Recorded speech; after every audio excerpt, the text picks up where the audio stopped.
your screens, ladies and gentlemen, are visuals that have shamed the national capital once again. This is no fight club, but Delhi Assembly, where the voice of dissent in the form of rebel Aam Aadmi Party MLA Kapil Mishra was muzzled by brute majority. Only because Mishra leveled serious graft charges against the Delhi Chief Minister.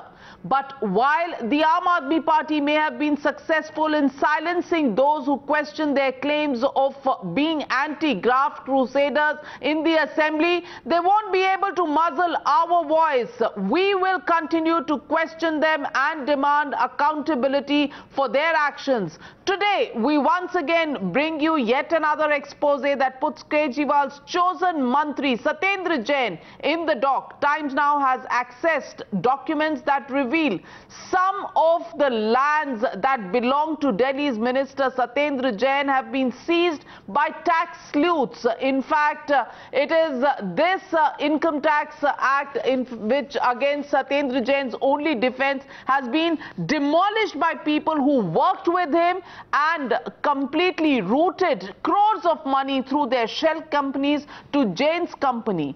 The entire income tax department goes on to say that the money received in the form of share capital from shell companies was used for buying land, and hence cash from Benami transactions got converted into land. The charges are serious, and the Aam Aadmi Party's intimidation tactics won't help their cause at all. This, ladies and gentlemen, in my hand is the document of the income tax. This document, which is Prohibition of Benami Property Transactions Act of 1988, under that action taken by the Income Tax Department. And serious charges have been leveled in this document. This document relates to MS Akinchan Developers Private Limited, A2 Ground Floor, Shiv Mandir Marg, Mandauli, Falspur, Delhi. This is a document that is of the 24th of May 2017. So very recently the income tax documents have shown us that properties of Satendra Jain have been attached under the Prohibition of Benami Property Transactions Act. And let us see what the income tax authorities have found in these documents. These are extremely revealing documents. These documents say Shri Satendra Kumar Jain, in his reply dated March 2017 and his statement under section 19 of the Prohibition of Benami Properties Transaction Act, has altogether denied that he had any knowledge about the bogus share entries obtained by MS Akinchan Developers Private Limited. Shri Satendra Kumar Jain cannot deny the fact that this statement is now refuted by several witnesses. In fact, it goes on to say the fact that Shri Satendra Kumar Jain was actively involved in the ownership and management of the company is further reinforced by the following documentary evidence. Documentary evidence number 1, which says Satendra Kumar Jain held 23.91% shares in Akinchan Developers in 2010 and 2011. In 2015-16, his wife Poonam Jain was holding 19.06 shares of Akinchan Developers. It's also notable that Satendra Kumar Jain is one of the directors in the financial years 2010 and 2011. Satendra Kumar Jain has signed as a director of the company in the balance sheet for these years. Satendra Kumar Jain has authorized signatory of the company signed the conveyance deed for purchase of 2 properties in the years 2013-14 and also in para 2. So it is 2 properties that has been bought. These are the list of properties that have been described by the Income Tax Authority. 1/4 share in agricultural land measuring 64 biga in Khatta number 150 in Khasra numbers, these situated in Ochandi village in Delhi. Also a second in Bhavana, third in Ochandi, 4th in Ochandi and 5th in Ochandi, worth 6 crore 50 lakh rupees. That's the value of these properties which have now been attached. And what this document also goes on to say that Mr. Satendra Jain, the beneficial, is the owner person who was controlling and managing funds through Kolkata-based shell companies. 125 shell companies. Yes, ladies and gentlemen, 125 shell companies operating from 3 addresses in Kolkata were controlling the money transfer from these people. And who are the 3 middlemen? Shri Rajendra Bansal, Shri Jivendra Mishra and Shri J.P. Mohta. 3 directors who have given their witness accounts, and those witness accounts are attached in this entire document by the income tax departments. 3 individuals who have given their testimonies for this entire issue. All of these details coming out in the dirty trail of Satendra Jain's money. Jivendra Mishra, who's an Hawala operator, what does he say? He says the main business was to provide accommodation entries through shell companies to various beneficiaries in the form of share capital. That's Jivendra Mishra, Hawala operator, who's named in this particular order of the income tax department. Accommodation entries in the form of share capital were provided to Akinchan developers between 2010 and 2016. Cash was provided by Jain's employees Suresh and Sanjay, who were transferred back to these companies through checks issued by the shell companies. That's the entire flow chart that has been described by Jivendra Mishra. Rajendra Bansal, another Hawala operator, says with the Jivendra Mishra, it was Rajendra Bansal who was also providing information and accommodation entries. He was introduced to Satendra Kumar Jain by J.P. Mohta, the auditor of his Jain group of companies, and he had met these 3 individuals several times. J.P. Mohta, also auditor of Satendra Jain's company, has endorsed the views that have been given by Jivendra Mishra and Rajendra Bansal. All of this information is contained in this order that has been given by the income tax department, which clearly says that Satendra Jain, who so far claimed to be a witness in this entire case, and he said when he was summoned by the income tax department, Satendra Jain said that he was only a witness and he would give all his depositions to the income tax department. Now the income tax department says his reply dated 16th of March 2017 and his deposition under section 19 of the Prohibition of Benami Properties Transactions Act have all been found to be completely false, and that is the entire conclusion that has been drawn by the income tax department, clearly showing that Mr. Satendra Jain, who had denied he had anything, the fact that Shri Satendra Kumar Jain was actively involved in the ownership and management of the company is further reinforced by the following documentary evidences, all the evidences listed here. Let me also show you some very important notings of this particular note.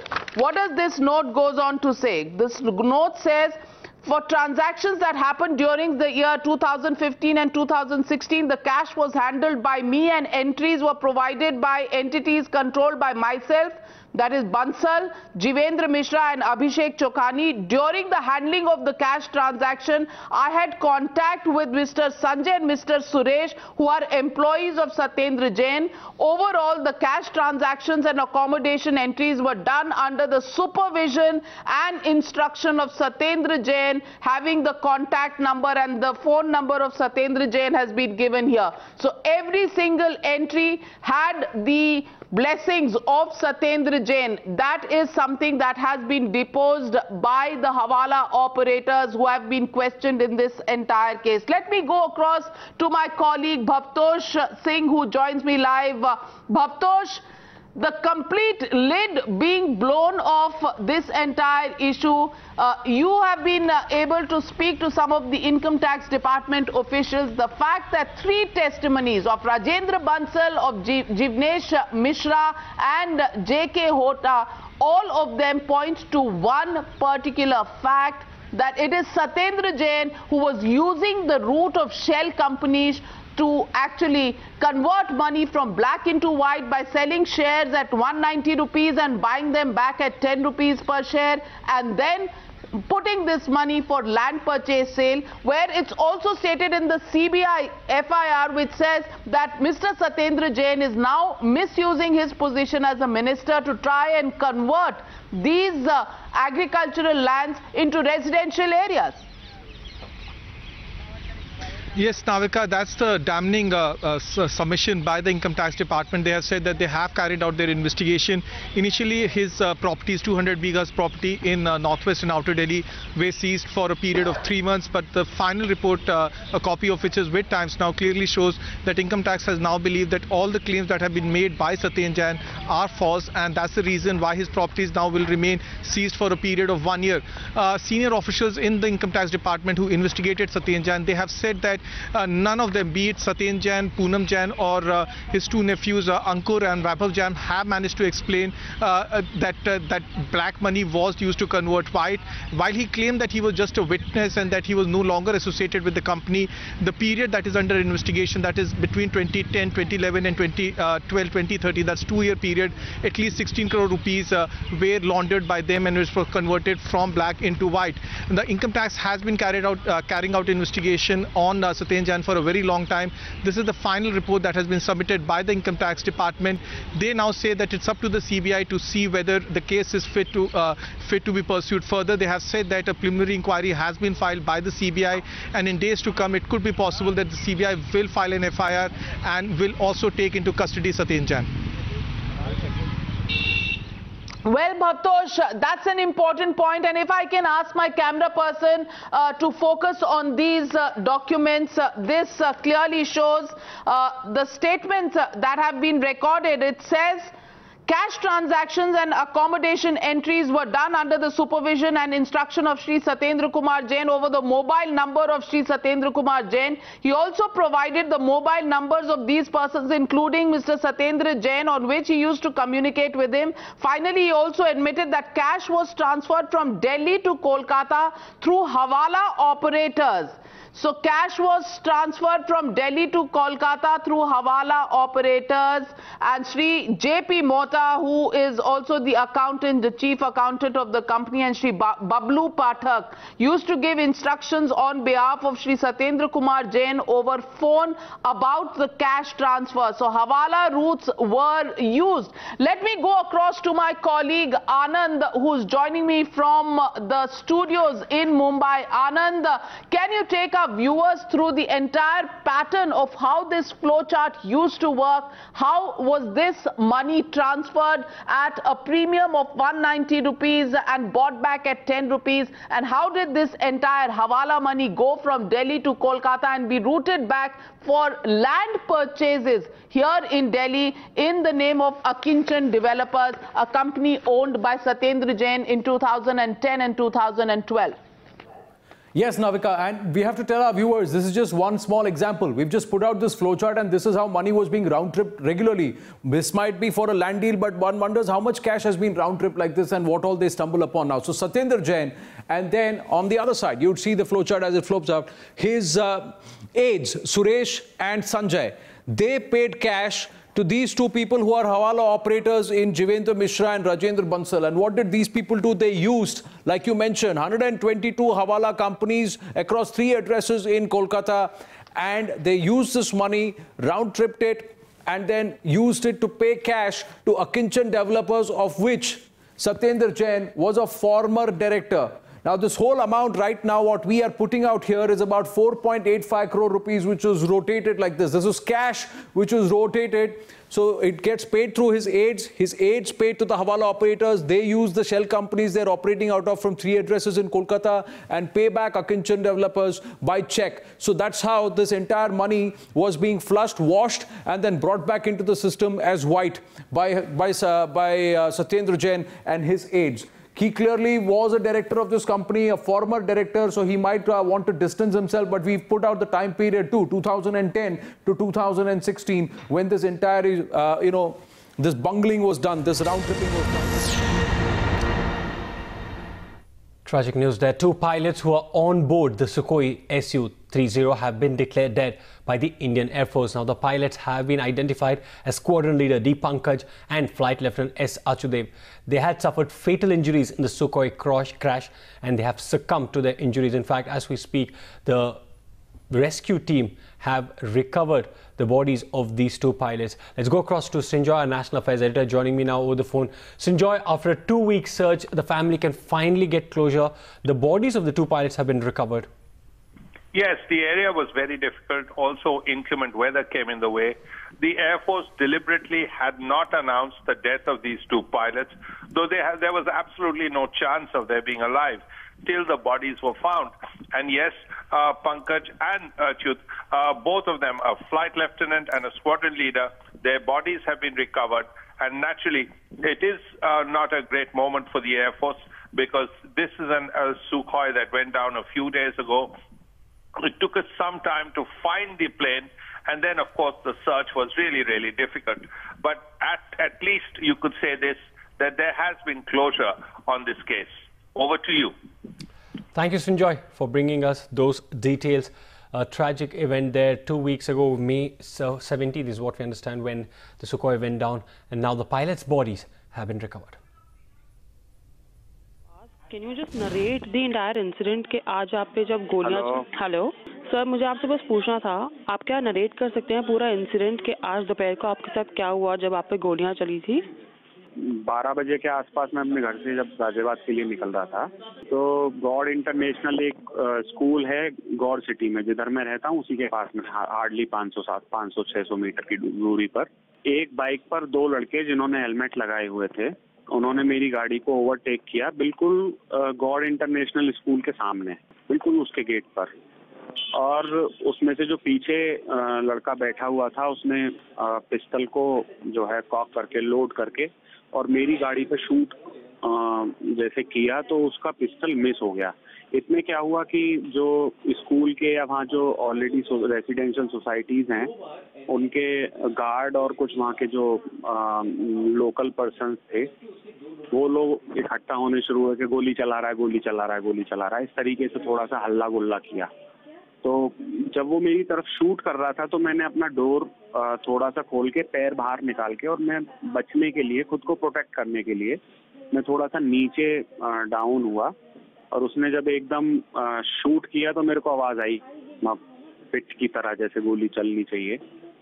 इतने के बाद जो है उसने दोबारा Kock करने की कोशिश करी तो वो लोग कुछ लोगों ने कहा कि इसको उड़ा दो गाड़ी ऊपर चढ़ा के। वो बस तुरंत उसने 1 सेकंड नहीं लगाया तुरंत वो बाइक पर बैठा। बाइक पर बैठने के बाद वो लोग तेजी से भागे। तो मेरा कजिन जो ऑलरेडी ड्राइव कर रहा था उसने गाड़ी को बहुत आगे तक उसके पीछे लेकर के गया लेकिन वो लोग कच्चों रास्तों पर लोकल रास्तों पर निकल करके वो लोग फरार हो गए वहां से। फिर वो लोग हमारे हाथ में। Address in Ayodhya, Uttar Pradesh, Chief Minister Yogi Adityanath said that Ram Janmabhoomi issue can be resolved mutually by talks and an amicable solution can be found. He also said that many Muslim groups from Lucknow have come forward in the recent days with the proposal to hand over Ram Janmabhoomi to Hindus. सज्जनों, मैं आप सबकी भावनाओं को जानता हूं कि आप लोग क्या जानना चाहते हैं, लेकिन मैं आप सबको इस बात के लिए आश्वस्त करता हूं कि आपकी भावनाओं का हम लोग सम्मान करते हैं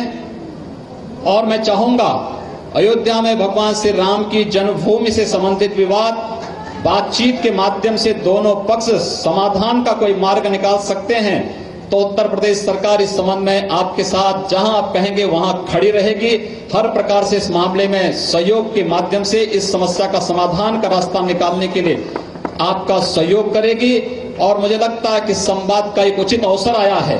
Chief Minister Yogi Adityanath on his maiden visit to temple town of Ayodhya obviously did not want to disappoint the people here, and therefore he also knew about the expectations that people have from him after gaining his position as Chief Minister of UP, and there was so much that the BJP had promised as regards Ayodhya, as regards construction of Ram Temple over the last so many years, that he had to speak something about the construction of Ram Temple and the resolution of the entire long-standing issue. So therefore he took the middle line, I believe, wherein he said that he believes that a solution to the Ram Janmabhoomi dispute should actually happen by way of dialogue, also because the Supreme Court has also suggested dialogue as a means to resolve the dispute. And he further said that he is conscious about the aspirations of the people, the expectations of the people, but he believes that both sides should actually sit together and resolve their differences as far as Ram Janmabhoomi case is concerned.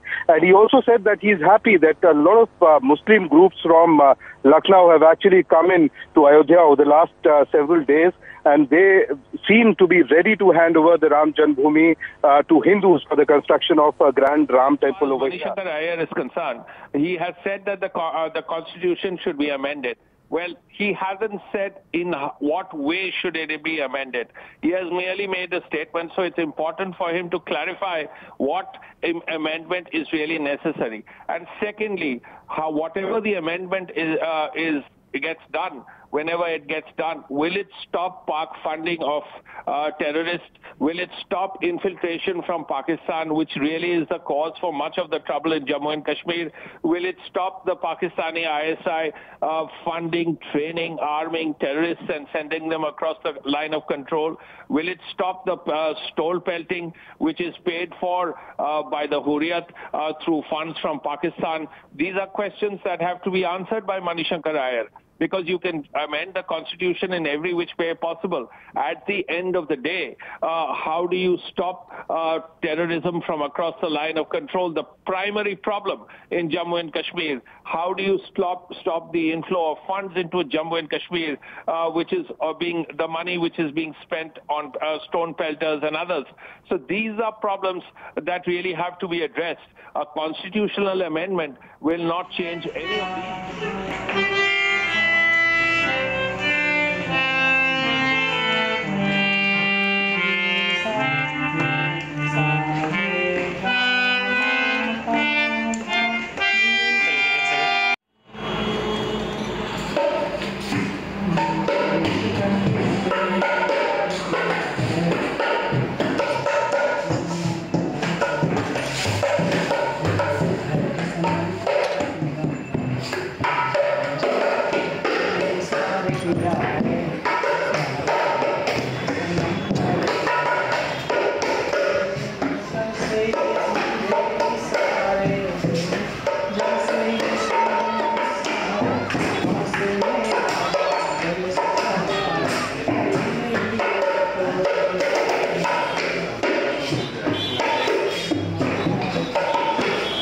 बताइएगा, क्या अभी जो गाना गा रहे थे ये सुर में गा रहे थे? हाँ, सुर में। अस्थाई और अंतरा क्या होता है? ये गाने में जो होता है अस्थाई और अंतरा, ये क्या होता है? बीच में जो गैप दिया जाता है अंतरा, उसको कहते हैं अस्थाई। जो है सो अस्थाई रूप से जो गाया जाता है उसको अस्थाई। किसी एक गाने का अस्थाई सुना दीजिए उनको, नहीं मालूम है। और कोई ऐसा गाना है जो आप प्रैक्टिकल किए होंगे उसका अंतरा? जी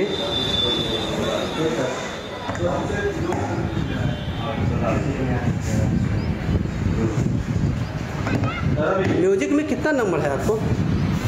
म्यूजिक में 82। किस चीज़ में? प्रैक्टिकल में कितना नंबर मिला, थ्योरी में कितना नंबर मिला? में हम भी आए तो यहाँ जब पता चला पेपर के माध्यम से कि वहाँ लेट हो रहा है तो लोग परेशान हो रहे हैं, तो हम नंबर वगैरह ना देखते हुए बस जितना जो सुने हैं उसी के हिसाब से हम दौड़ते हुए पहले स्कूल जाएंगे अपना कॉलेज और आए हुए हैं।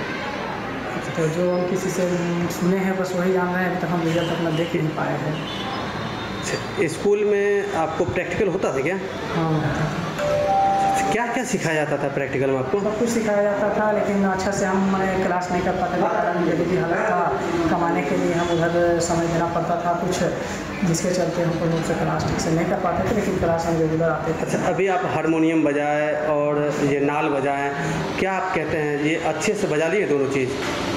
हाँ, अपने घर में अच्छे ही बजाए हैं और छुट्टी थके हुए हैं, तो इसके चलते थोड़ा सा बहुत गर्मी है, तो थोड़ा सा और बार एक पर एक जो है सो पत्रकार लोगों के द्वारा पत्रकार हो रहा है, जिसके चलते थोड़ा सा खराब है और माइक के सामने आने से लोग थोड़ा सा मतलब घबरा जाते हैं, मतलब अपना जानते हैं सही बजाए। Well, if that is the student, let's listen in what the school principal had to say, because the topper school principal, however, defends this topper and said that he was a genuine student. लड़का, जहाँ तक लड़की की बात है, लड़का genuine है और जेन्युइन नहीं रहता तो वो आज हमारे कैंपस में नहीं आता। टॉपर के लायक लड़का है, टॉपर लायक लड़का है, ये तो निर्णय लेना बोर्ड का काम है।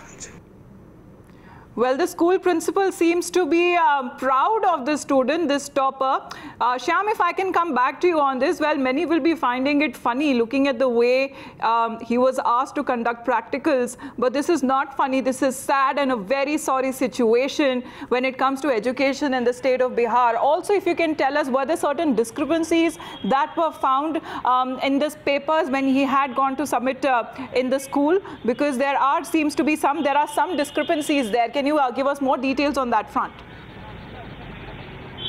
Well, definitely it speaks about the sorry affairs of education in Bihar. Now, let me tell you, yesterday the education secretary has been transferred. The chief minister had called in Ashok Chaudhary, the education minister, yesterday, and late evening the education secretary was transferred. But what is going to happen to the future of these students who are just standing outside the doors? Now, let me tell you that many of them have qualified in engineering and medical examinations, but most of them have either failed in few subjects, and they have clearly said that how they have been given 3 and 2 marks in a particular paper where it cannot happen.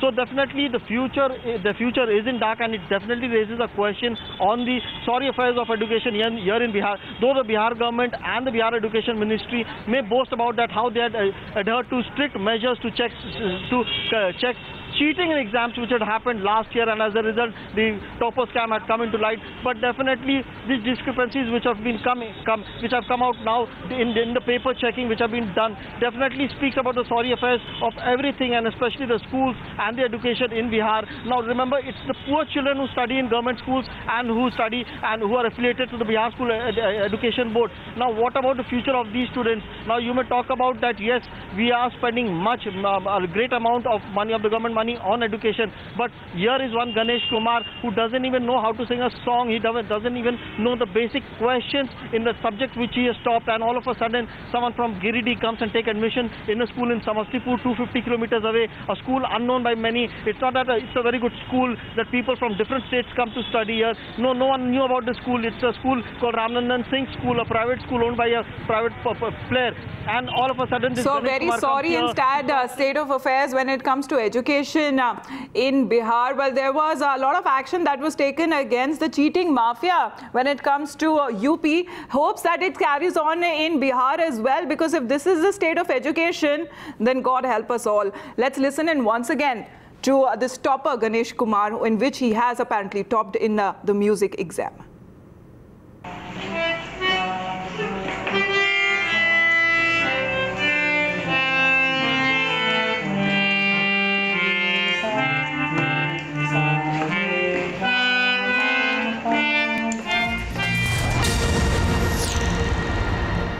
More breaking news coming in. The Indian Army has released a list of 12 most wanted militants who are active in the state of Jammu and Kashmir. On the 27th of May, the Army killed Hizbul Mujahideen commander Sabzar Ahmad Bhatt, who had succeeded Burhan Wani as the terrorist outfit chief of the Hizbul Mujahideen, and other terrorists during hours-long encounter in Tral area of South Kashmir. So far as the Indian Army is concerned, they have released a list of 12 most wanted terrorists who are still active in the state of Jammu and Kashmir.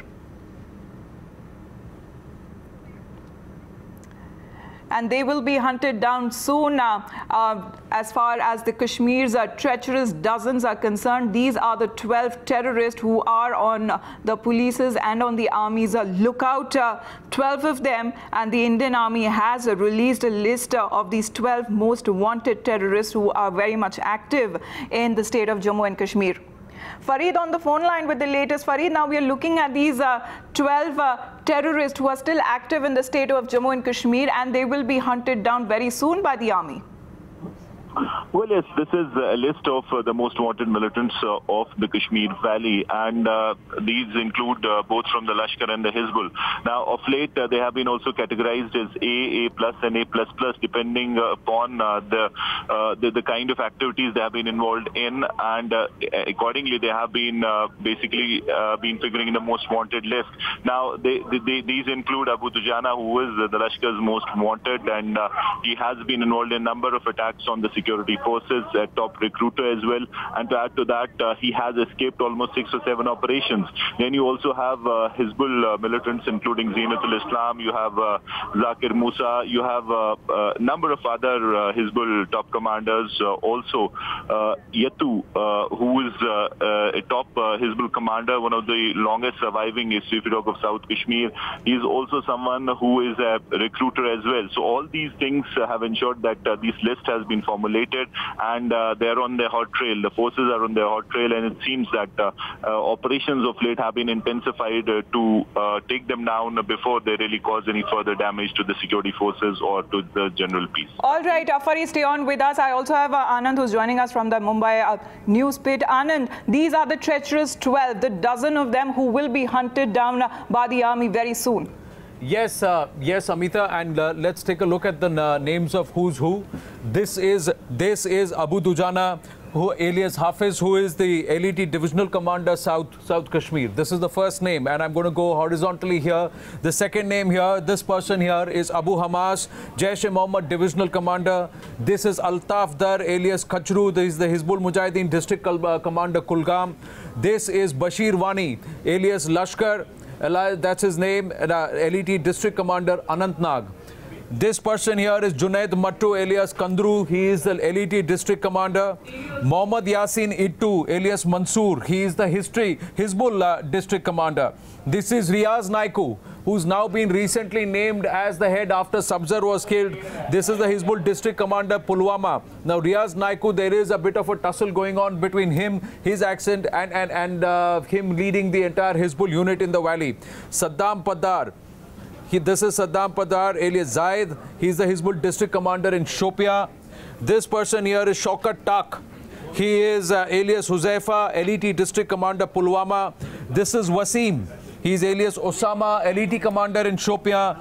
This is Zakir Rashid Bhatt, or alias Musa. He's the Hizbul Divisional Commander who's broken away. He was the one who came out and criticized the Hurriyat, and then you had message coming in from Salahuddin that he's no longer part of the Hizbul. They have now formed a breakaway group, and now they have just come out and said they were the ones who leaked the information to the security forces about Sabzar, and that's what led for the forces to capture him. He's come out and warned this entire lot not to come in their way, and that this is no longer a political struggle, but it is to establish the rule of the Sharia or Islamist supremacy. So this is the breakaway gang. This is Zakir Rashid Bhatt, and this is Zinatul Islam, who Farid was just about talking about. His alias is Alkama. He's also of the Lashkar-e-Toiba. So this entire group is a Lashkar Hizbul mix of 12 people. This is Abu Dujana. This is Zakir Musa Bhatt. This is Riaz Naiku, and this is Zinatul Islam. Now, there are the others who are all local divisional commanders, but these are the main masterminds. These 4 are critical for the forces because this man is supposed to be very, very tech savvy. This is Riaz Naiku. He is supposed to know a lot about social media, and he has orchestrated most of the social media outrage that we see, and the messaging that has been doing the rounds in the valley. And he is supposed to be a little more of the moderate amongst all of them. He's not a hardliner. He does not want to establish an Islamist supremacy like this man, Zakir Musa Bhatt. But what Riaz Naiku wants to do is fight for this entire idea of Kashmir and separation from India. So he's the one who toes perhaps a little more of a moderate line, which is Kashmiri independence and not selling themselves totally to this Islamist ideology or Pakistani ideology, and that's what they want to project, and that's why they're pushing this man. But there is resistance within this entire group because a lot of them believe that what's been taught to them and what they've been brainwashed with is to establish an Islamist supremacy, break away not just from India but to totally align with the entire ISIS lot, which believe that they want to establish the Wahhabi theocracy and the Islamist theocracy in Jammu and Kashmir too. This is this is Abu Dujana, and these are the names. Pradeep Datta also joins us live at this point. Pradeep, so these are the 12 critical names. If the army is able to get them, they will be able to hit at the heart. It would be like a pincer-like attack at the Hizbul and Lashkar group in the valley if they are able to get any or all of these.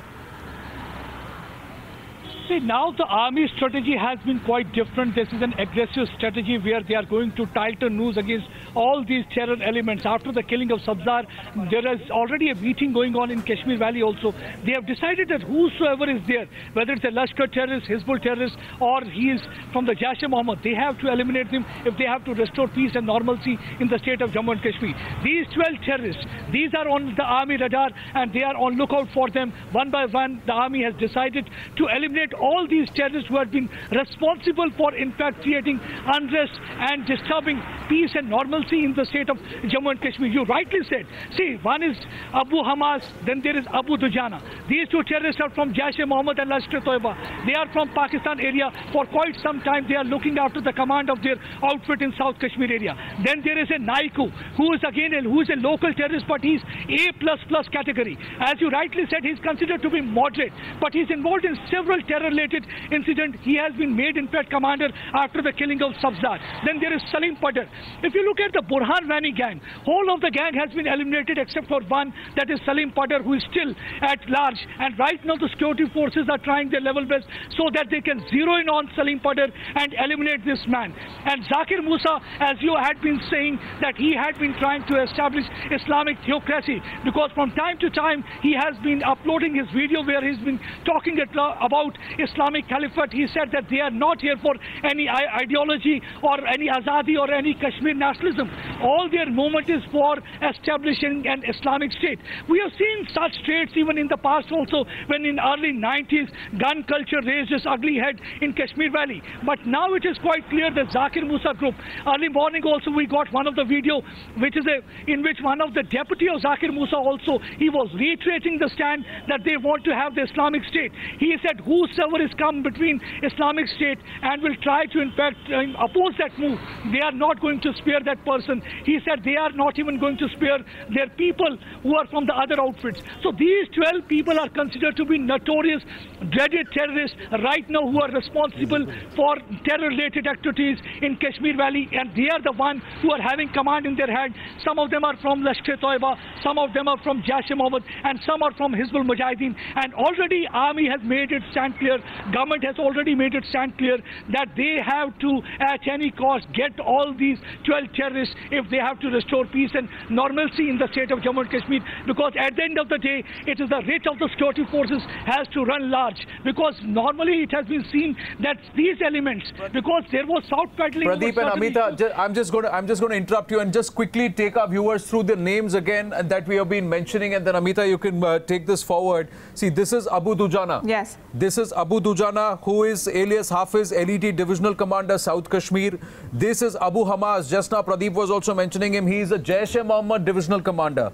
This person is Altaf Dar. He is the Hizbul Mujahideen District Commander, Kulgam. This is Bashir Wani, alias Lashkar. He is the LET Commander, Anantnag. This is Junaid Mattu, alias Kandru, LET District Commander. This is Muhammad Yasin Ittu, alias Mansoor. He is the Hizbul District Commander. This is Riaz Naiku, recently elected the Hizbul Commander in the valley. He operates in Pulwama. This is Saddam Padar. This is what he was talking about. Pradeep Datta talking about the Hizbul District Commander Shopian, who's on he's on the run right now. This is Shaukat Tak, alias Huzaifa, LET District Commander Pulwama. This is Wasim, alias Osama, LET Commander.